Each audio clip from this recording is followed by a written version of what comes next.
El fallido magnicidio de Trump conmocionó al mundo entero, pero las personas que más están sintiendo el calor son las fuerzas del orden, y por una buena razón.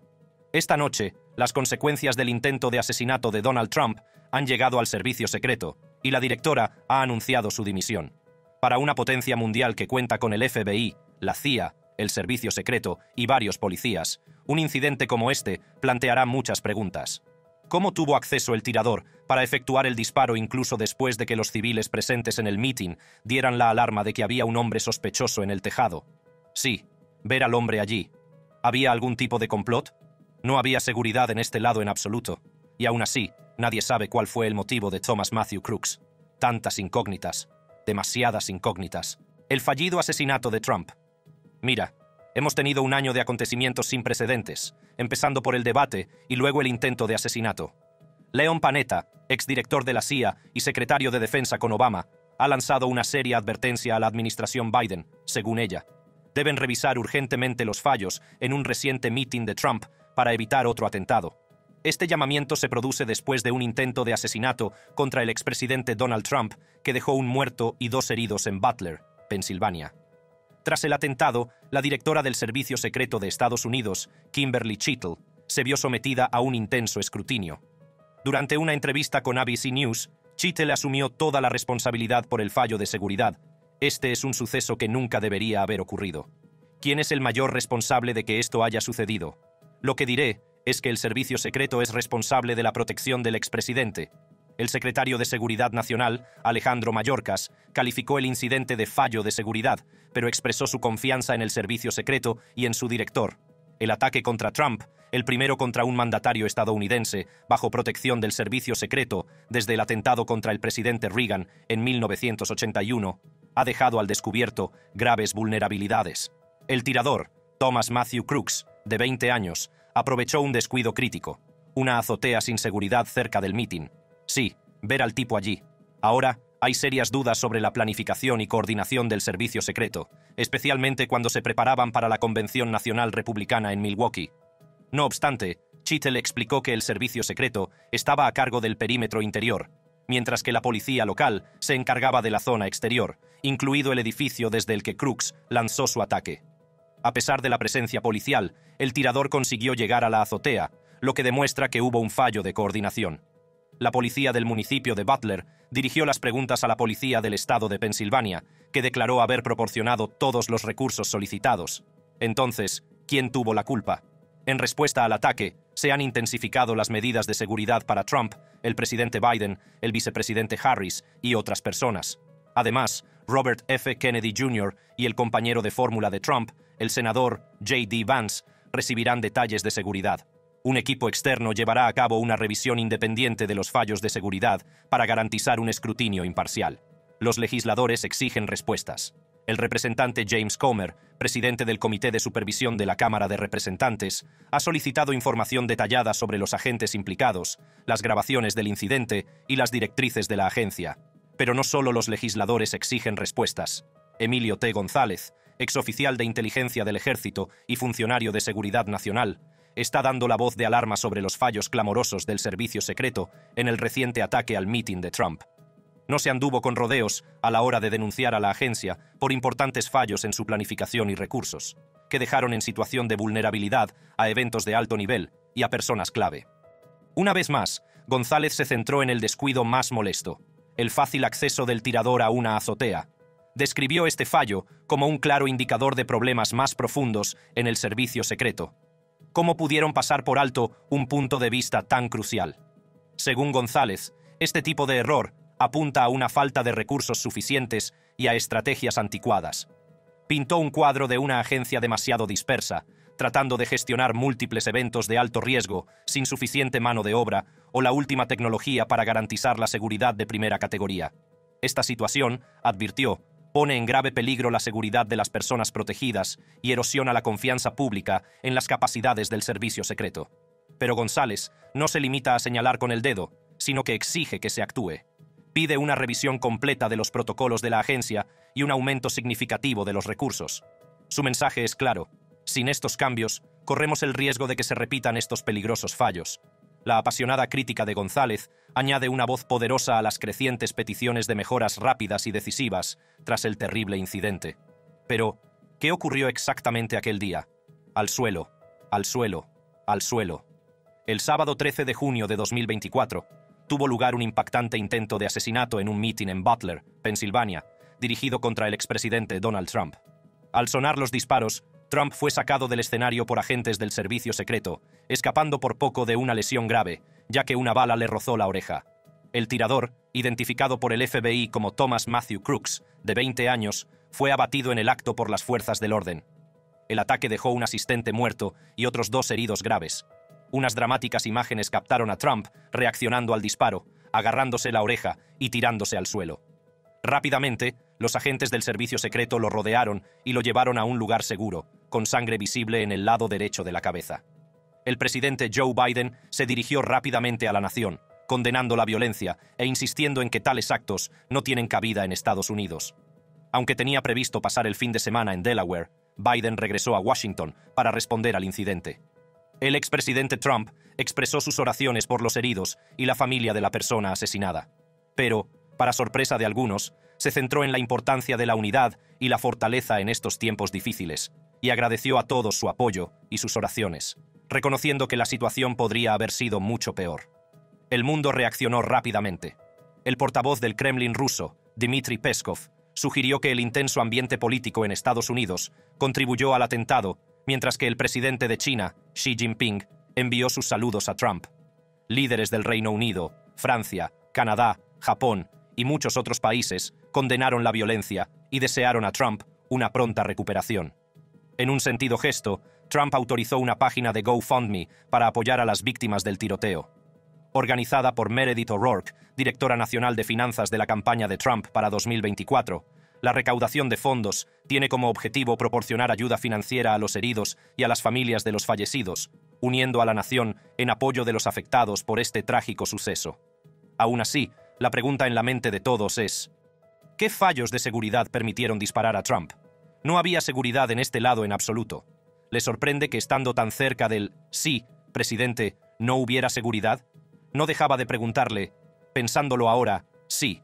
Tras el intento de asesinato del expresidente Donald Trump, se están analizando importantes fallos de seguridad. Repasemos lo que sabemos. El caos comenzó el sábado 13 de junio, cuando el Servicio Secreto de Estados Unidos fue alertado por la policía del estado de Pensilvania a las 17:51 horas sobre un individuo sospechoso que portaba un telémetro. Este hombre, identificado como Thomas Matthew Crooks, fue visto más tarde subiendo a la azotea de un edificio cercano al mitin. A pesar de la alerta, Crooks consiguió pasar desapercibido hasta que fue demasiado tarde. Abajo, abajo, abajo.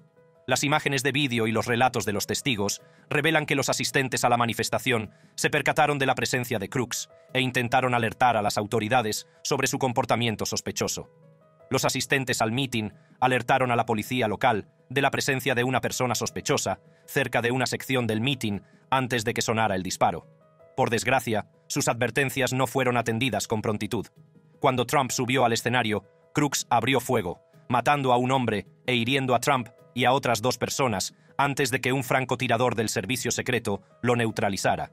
El rifle utilizado por Crooks, un modelo semiautomático de tipo AR, fue adquirido legalmente y estaba registrado a nombre de su padre. Las autoridades descubrieron que Crooks se las había arreglado para colocar el arma en la azotea, pero aún se está investigando el método exacto de cómo la ocultó. Las teorías apuntan a que podría haber ocultado el rifle en una mochila o haberlo escondido cerca del aparato de aire acondicionado que utilizaba para acceder a la azotea. Uno de los principales fallos de seguridad fue la falta de comunicación entre las autoridades locales y federales. En un principio, las fuerzas de seguridad locales localizaron a Crooks, pero no sabían que iba armado. Los agentes de la Unidad de Servicios de Emergencia del Condado de Butler, que tenían una visión clara desde su puesto, abandonaron su posición ventajosa para buscar a Crooks basándose en los informes iniciales. Esto dejó la zona desde donde Crooks finalmente disparó inadecuadamente vigilada. Pero eso ni siquiera es lo más descabellado. Durante una audiencia sobre seguridad nacional en la Cámara de Representantes, el comisario de la Policía del Estado de Pensilvania, Christopher Parris, explicó que los agentes locales, tras detectar a Crooks, habían enviado mensajes de texto y avisado verbalmente al servicio secreto. A pesar de ello, El servicio secreto no fue consciente de la amenaza inmediata que suponía Crooks hasta que empezó a disparar. ¿Por qué no hicieron nada? ¿Por qué no hicieron nada? Para aumentar la controversia, el padre de Crooks había llamado a la policía ese mismo día, expresando su preocupación por el comportamiento de su hijo. Pero esta información crucial no provocó una acción inmediata. Mientras Trump se recupera con una oreja vendada y una seguridad reforzada, la atención se centra en la gestión de la situación por parte del servicio secreto. Se han intensificado las peticiones de dimisión de la directora del servicio secreto, Kimberly Chittle, y algunos críticos cuestionan la eficacia y el liderazgo de la agencia. Chittle, que ha desempeñado diversas funciones en la agencia durante casi 3 décadas, ha defendido la profesionalidad y la formación de su equipo. He pasado mi tiempo como director intentando aumentar el número de personas que contratamos en el servicio secreto para que tengamos a los mejores y más brillantes. Sin embargo, la Cámara de Representantes no está dejando pasar nada. Ellos están asando el infierno fuera de ella. No, no, no, no. ¿Qué considera una amenaza? Un hombre armado, en posición de francotirador, con mochila, bicicleta, telémetro. ¿En qué momento se determina que es una amenaza? La directora del Servicio Secreto de Estados Unidos, Kimberly Chittle, fue puesta en el punto de mira durante una acalorada audiencia en el Congreso el lunes, enfrentándose a duras preguntas y agudas críticas de los legisladores sobre los fallos de seguridad que llevaron al reciente intento de asesinato del expresidente Donald Trump. Durante la audiencia, Chittle aceptó que el incidente fue un fallo de seguridad monumental para el servicio secreto. ¿Fue un fallo colosal? ¿Fue un fracaso? ¿Sí o no? ¿Fue un fracaso colosal? Es la pregunta.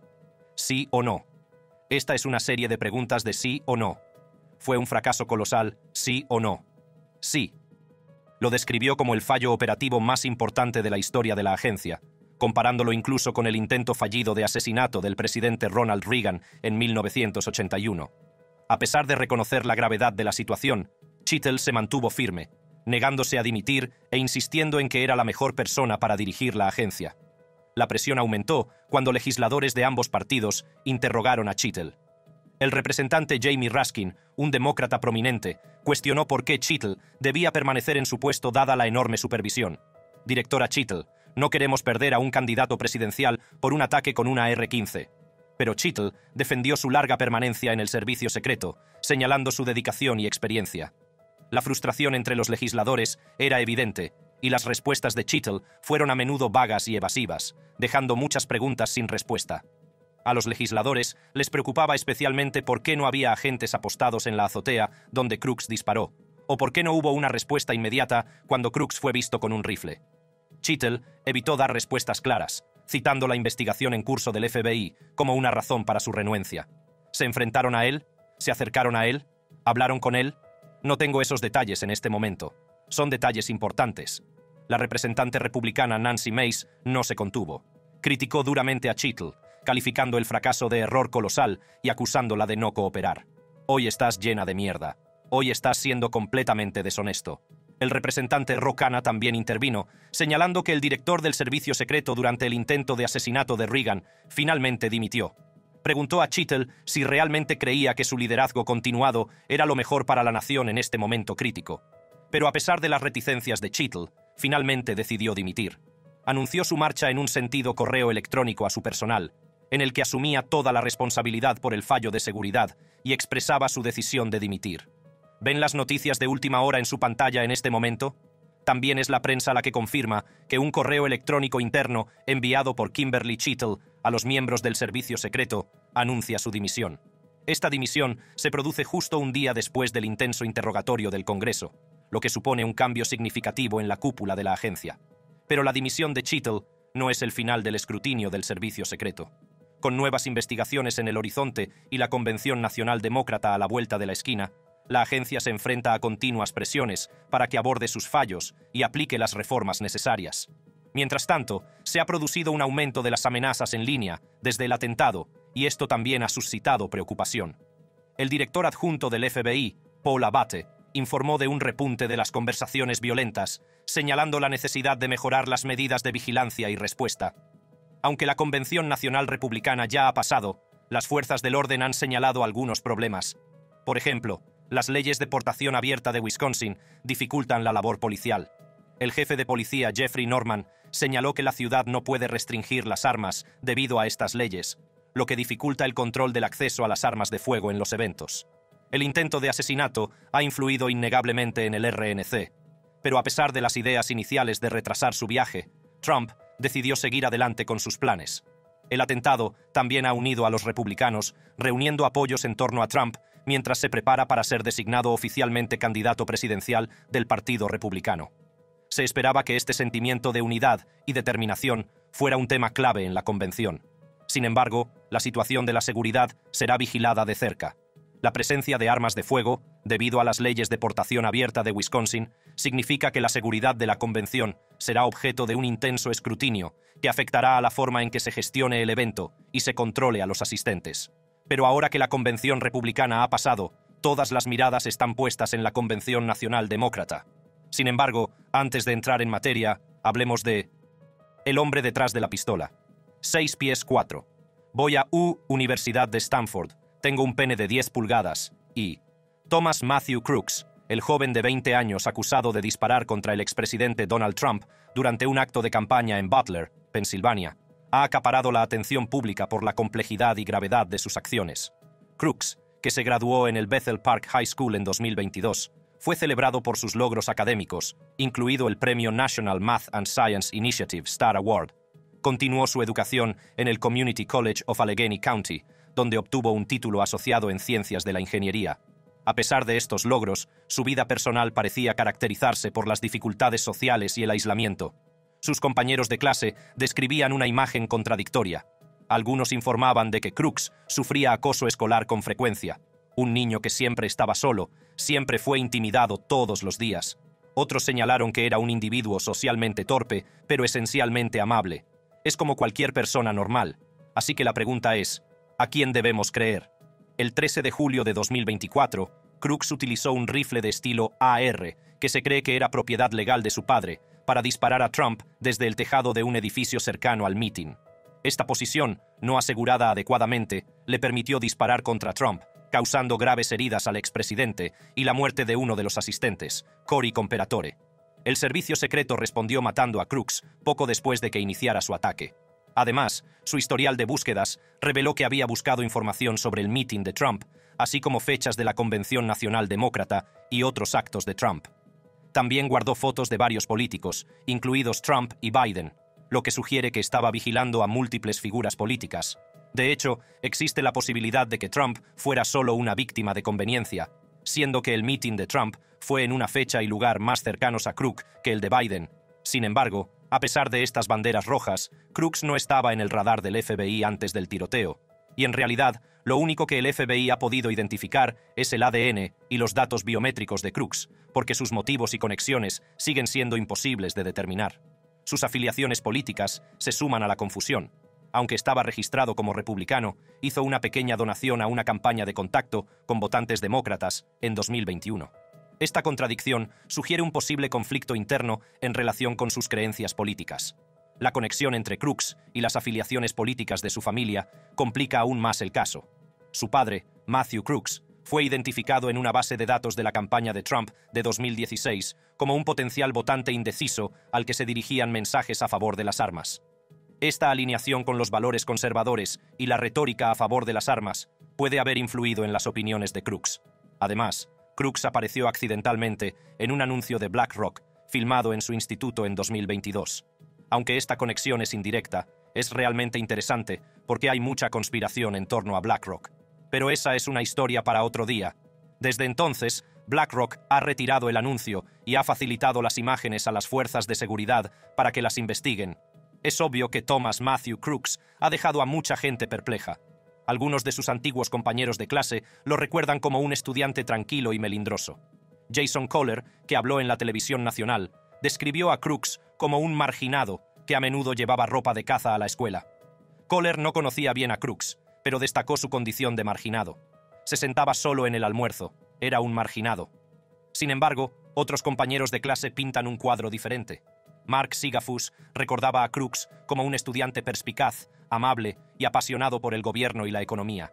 Sigafus no veía en Crooks a una víctima de acoso escolar grave y apreciaba su ayuda en las asignaturas difíciles. Este retrato contrasta con la imagen de Crooks como un solitario. Max R. Smith, que estudió historia con Crooks, recuerda que este era notablemente conservador en una clase predominantemente liberal.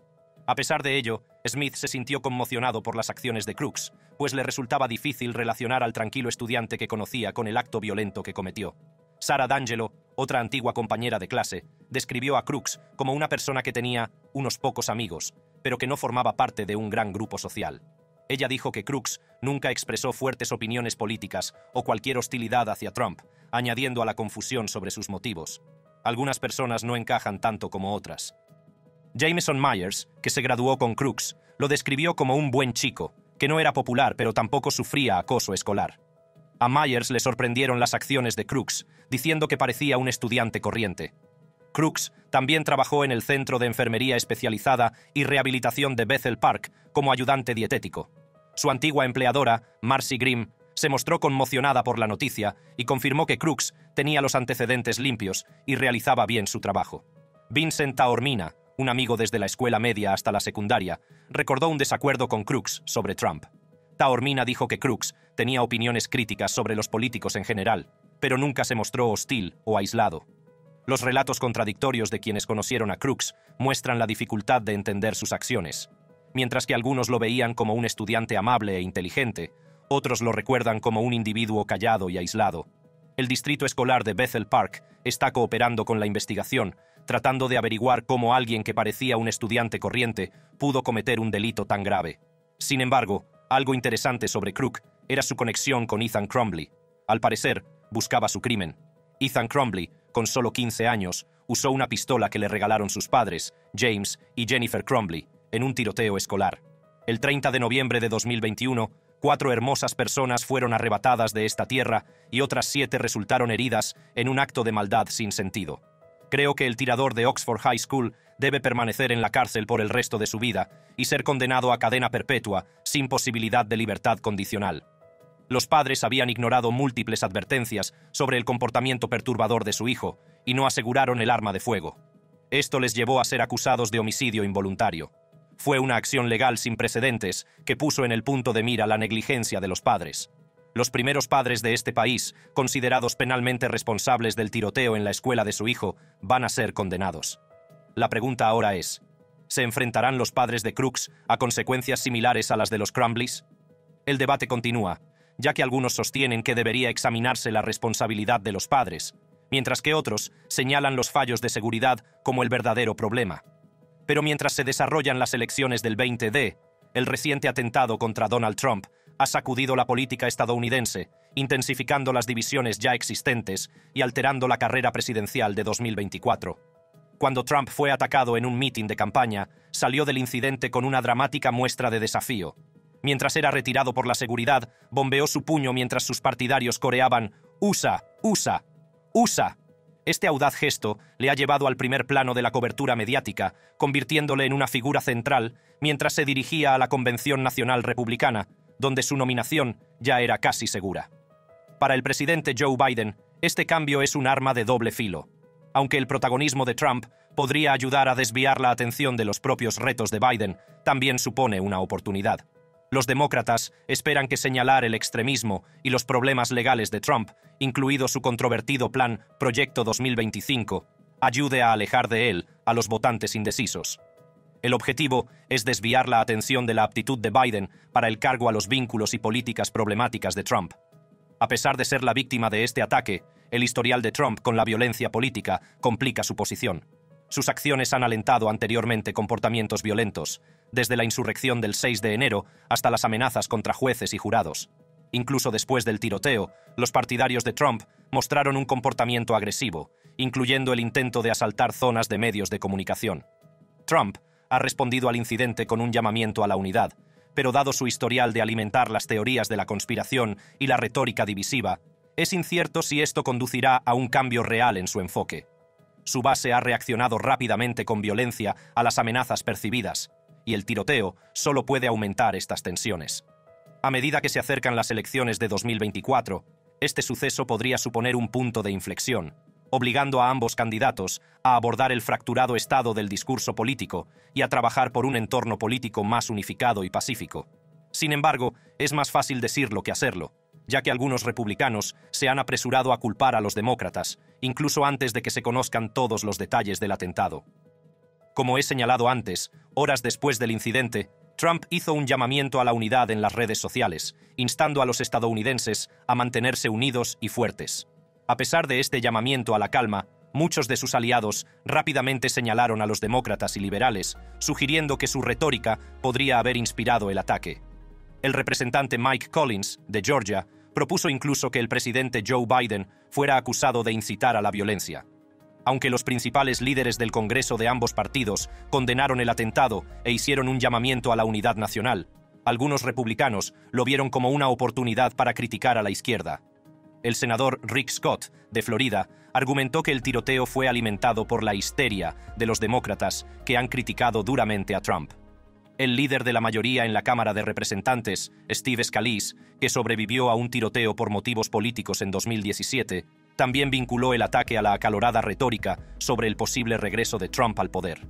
Algunos republicanos, como la representante Marjorie Taylor Greene, han acusado al Partido Demócrata de ser rotundamente malvado y de intentar asesinar a Trump.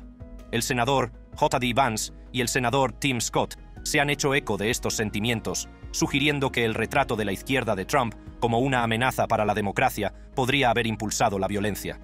Aumentando el frenesí, Chris LaCivita, codirector de la campaña de Trump, argumentó que los activistas de izquierda y los donantes demócratas han hecho comentarios provocativos sobre Trump y deben rendir cuentas.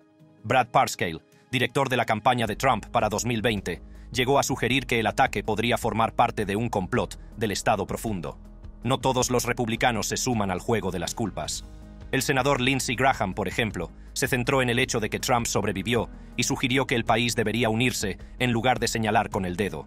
El gobernador de Florida, Ron DeSantis, también pidió una investigación exhaustiva del atentado, expresando dudas sobre la eficacia de los sistemas burocráticos de Washington. Hay mucha tensión en el aire, y como Kamala Harris es ahora la favorita del Partido Demócrata, las cosas solo se han puesto más interesantes. Oye, Delaware, multitud coreando, Kamala, gracias chicos, gracias a ustedes, gracias a ustedes. Sin embargo, aunque haya tanta incertidumbre, es obvio que las elecciones de noviembre serán de película. Gracias por acompañarnos hoy. Echa un vistazo a nuestros otros vídeos para ver más contenidos apasionantes.